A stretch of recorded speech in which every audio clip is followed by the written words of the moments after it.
বেশ কিছুদিন যাবতই ভাবছি রিপোর্টটা করব, এই সময় সুযোগের জন্য আর করা হয়ে উঠছে না। In the meantime Bangladesh Pratidin already রিপোর্টটা করে ফেলেছে। Thank you Bangladesh Pratidin, the daily news paper of Bangladesh. এই বিষয়টা বাংলাদেশ রেলওয়ে নাকি জানে না।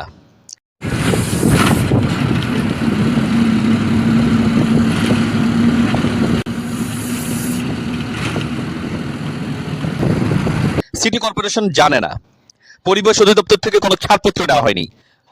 এই ধনচারাকে বাল ফালাচ্ছে সেখানে। খুদ ঢাকা শহরে একটা প্রাইম লোকেশনে রেলওয়ের জমি আইনিভাবে অধিগ্রহণ করা হচ্ছে, তারা সেটা জানে না। দয়া করে উপদেষ্টা মহোদয় আপনাকে বলছি, এই সকল ধৈঞ্চাকে স্যাক করুন এবং বাংলাদেশের প্রচুর অ্যাপ্রোপ্রিয়েট পার্সন আছে যারা এখনো বেকার, বাট তারা নলেজেবল এবং স্মার্ট, অলসো অনেস্ট, তাদেরকে রিক্রুট করুন।